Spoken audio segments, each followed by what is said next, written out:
Hello Groove again. Yeah, this is the kitchen and we're doing a test today to see if it's worth employing stuff sacks or vacuum packs.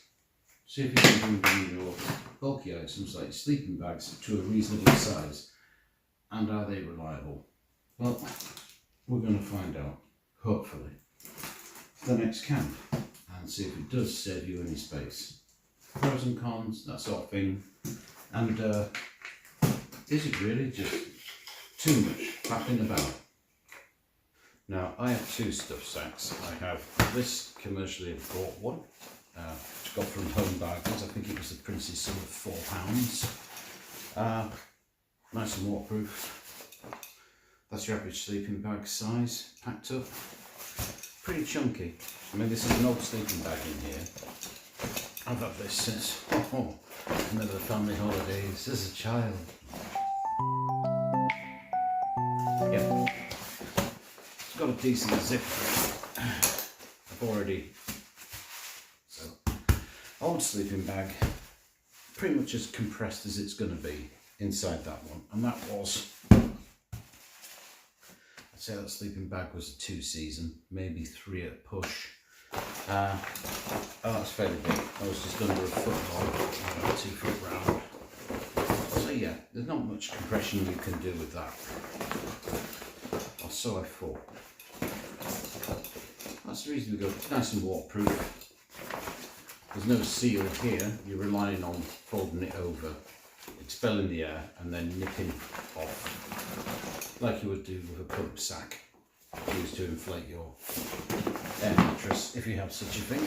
So yeah, nice little tag on there, so you could put a carabiner there, also on here, or just tie it straight onto your rucksack. Nice little bit of kit. Now, this is my big British Army surplus stuff sack. Now, this is really good. Might be a little bit clunky. A bit of feet to that. Nice big sleeping bag. Does not fold up very well. Not at all. I'll show you one.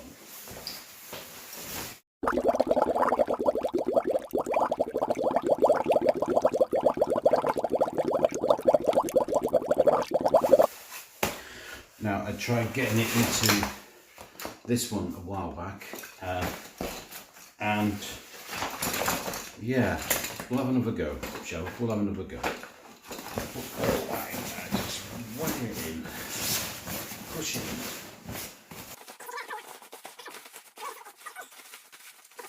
You can see previously that the sleeping bag was too big when it was rolled up or packed up as much as you could. You wouldn't get it inside this pack. And you might just say, buy a bigger one. Well, yeah, you could buy a bigger one. Then you all the problems again. I'm probably going to get 1,000 comments at the bottom saying, you're doing all that wrong. Imagine you're in a rush. You've got to get off. You've got to get going. I've been caught. People come in. You've overslept. Weather turns. But there we go. Now,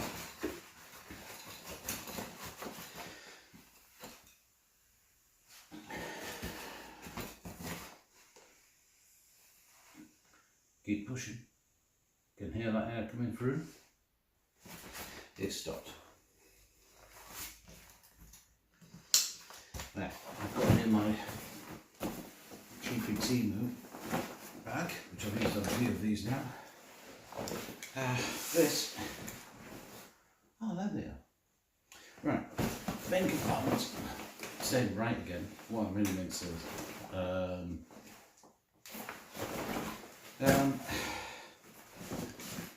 we're going to try and get this in here. Now we've got quite a bit of space. Let's see how it packs in. Right, we're back with the bag. Let's try and bang this in. This this is our nice big red sleeping bag.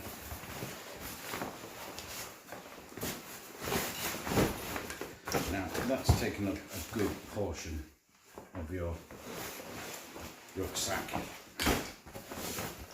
a fairly big portion. We'll try and put some other things in with it. So if you were to have that,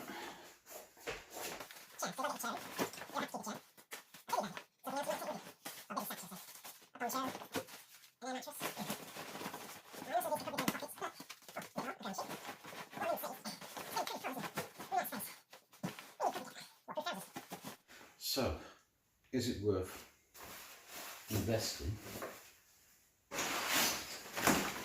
in this? Right, here's the British Army stuff sack. I think this set me back around £20, £21.50. I'll have to have a look at that. I'll put the value that I paid, including postage, here. Now this has its own little cap, a drawstring. It's very much waterproof. You can get them where they need repair, different grades. This one's used, but yeah, it's like wax finish. Very good, quite strong, very strong in fact. So without further ado, let's get this one out of here. You can see it's expanded a little bit as well. This is really a dry sack, but no offense. It's a good stuffing. I could spend time rolling this up, but I think the net result is the same. The stuff sack is you just stuff it all in.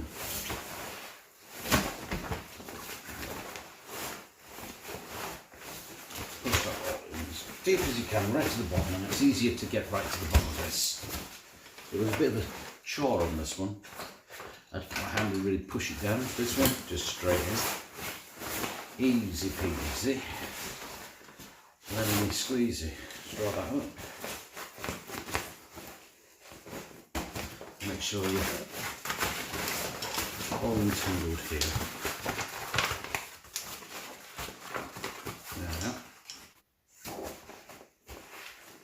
Now that will remain open slightly. There'll always be a little hole there for you to get the air out, and just push some of it out now.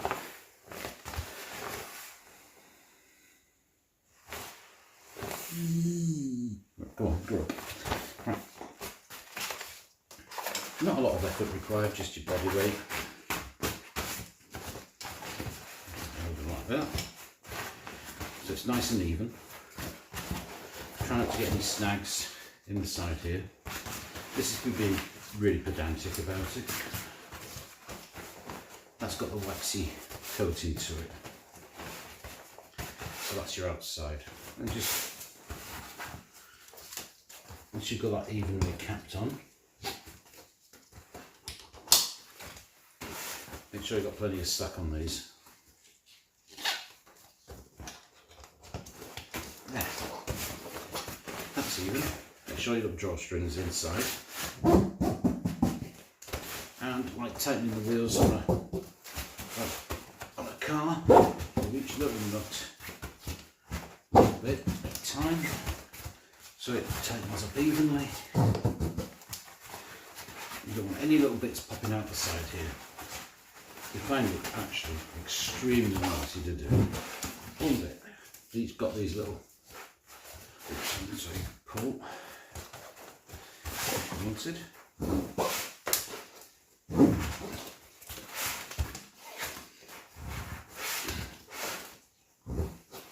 This is the bit I really like. I mean, that's a lot smaller than what that was.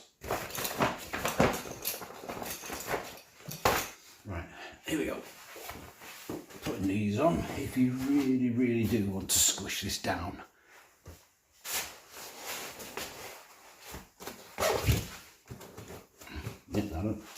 You don't want to go too mad with it because you'll overstress the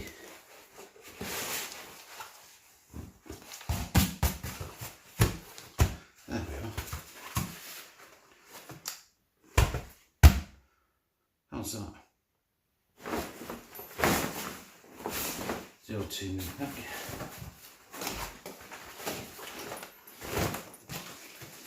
Gather these up together.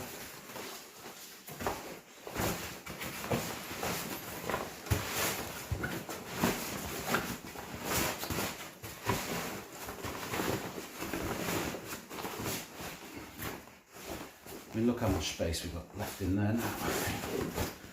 Quite a lot. I can get my arm right the way in. So we could then add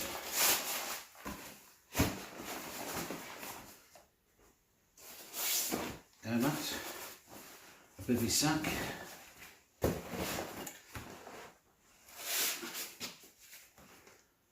ground sheet, waterproof trousers. Not that these have to go in here, but folding chair. I know some people like to put that on the outside. So it's up to you how you do it, but a tarp, poncho, or cheap poncho. I've got plenty of room in there now. In fact, I've got more room than I had before. I could also get in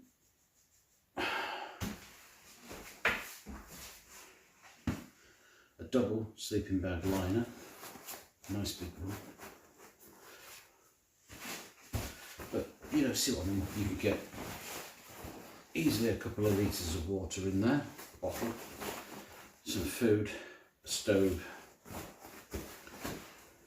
You might even, if you're clever and depends how big your tent is, you might even get a tent in there. Maybe. See, that gives you a lot more room. And if you wanted to, you could also add things like this, your sleeping bag liner, to the squash sack. Not that you get much more out of that, but it would be dry. Yeah, ample room in there for a bigger sleeping bag. I reckon that's a pretty good deal. Right, here we are again. Sleeping bag, folded it out.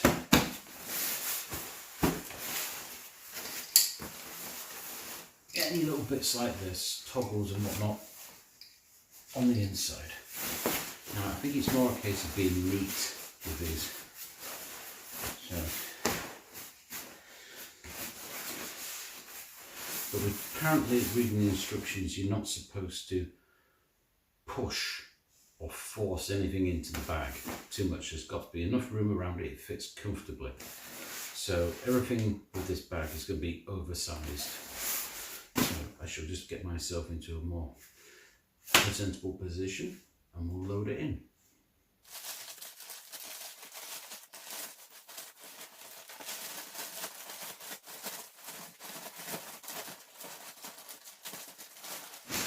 Just going to seal these zips. They're the little interlocking strips. I can get them lunch bags or freezer bags.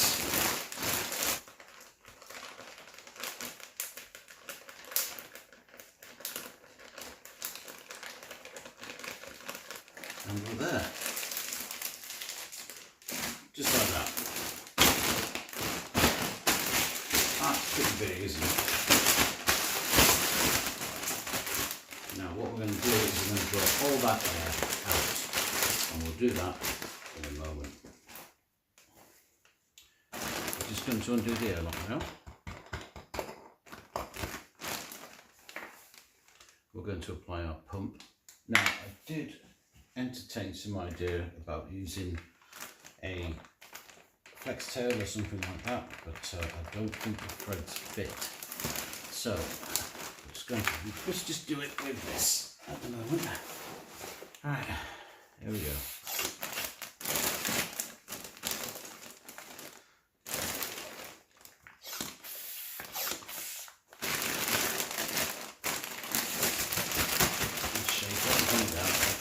below that line. There we go.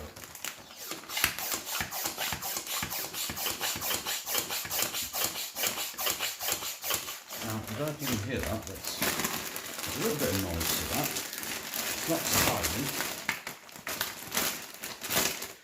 This is a glorified balloon pump in reverse.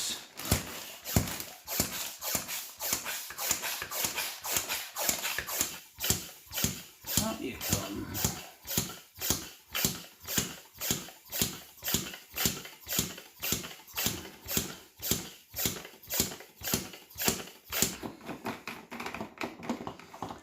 And there we have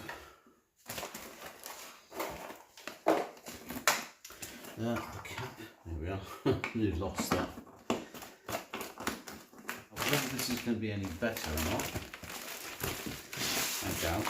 But turn that in upon itself.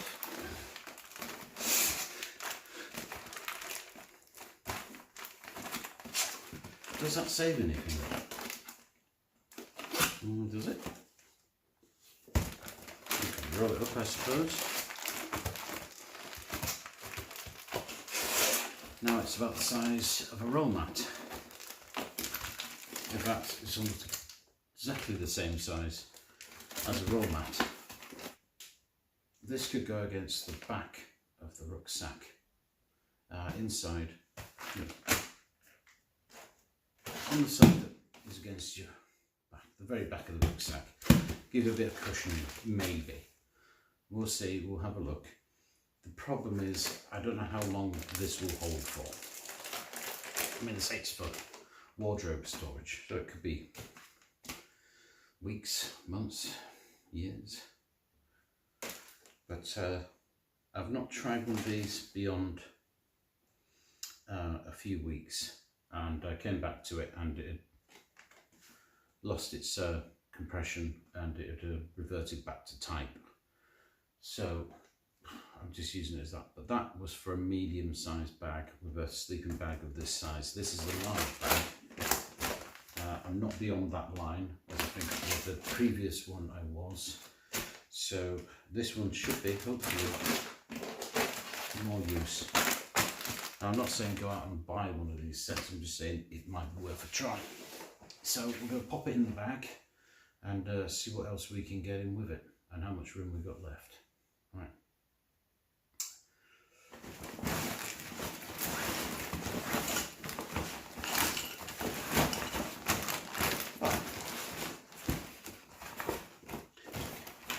See, all we've done really there is we've reduced the diameter slightly of the rucksack, so we can get it right down to the bottom. Just going to give that a shake. Obviously you don't want anything that's going to perforate the bag, so we'll put in chair, folding chair, poncho. Will we need a sleeping bag liner? We'll put it in, just to make a point. A bivvy sack, air mattress. It's not the smallest it can be. I could probably do better with that, but I also want to explore the possibility of using the pump to deflate an air mattress, because you know what devils they are. So pop that in. A pump, of course, which we'll have to be careful with because it is quite fragile. Ground sheet, waterproof trousers. What else can we get in there? Seems a lot more room, an awful lot more room. A sandwich maker, a radio cassette player, a high-tech clock, and a champagne cooler. I think I like this idea. I'm not saying I'm the first to come up with it, but I dare say somebody else has been doing this for years. Yeah, you're ripping off my idea. No, it just came to me like a boomerang in the back of the head. Right, a water ball, 700 mils. That's silver foil mat. We've got a lot more room already. I mean, if you wanted to add a tent or anything, I'm just thinking of sundry stuff. Okay, also getting in a cook set.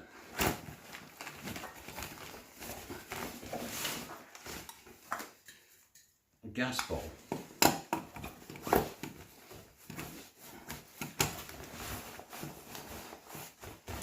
Obviously I think you need more than that. Water lights. I mean, what more do you want to take? A tarpaulin perhaps.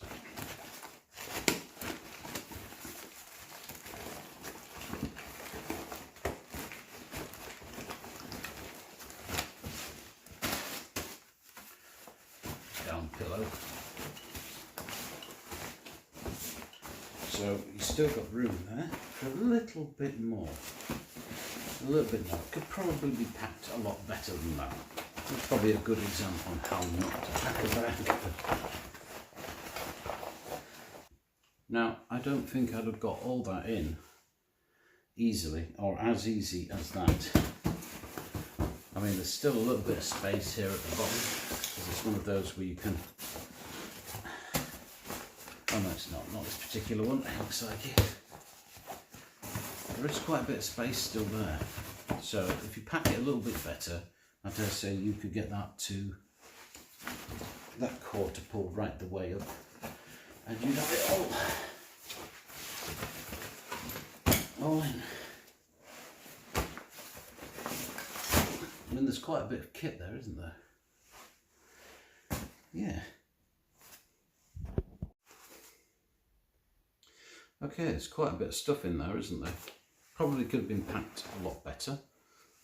No one's perfect. It was just a quick demo. That is a cheapy Timu bag. Probably coming towards the end of its life. It's been out, I think, now 3 or 4 times with me. Every time a little bit seems to break. If it's not a zip, it's a handle. That broke. It's not waterproof, it's showerproof to a point, but that besides. So yeah, this video is probably a lot longer than it should have been. I got a bit sidetracked. Oh, by the way, is my new right. Okay, I did a swap for it. You know what I mean, don't you, Danny? Right, so I'm doing 2 there for 1. I think that's it, really. That's it. It all went in. I might try it with a smaller bag, see if it works any better, because I really would like to take a small kit with me without hanging as much on the outside. Right, okay. We'll call it a day there.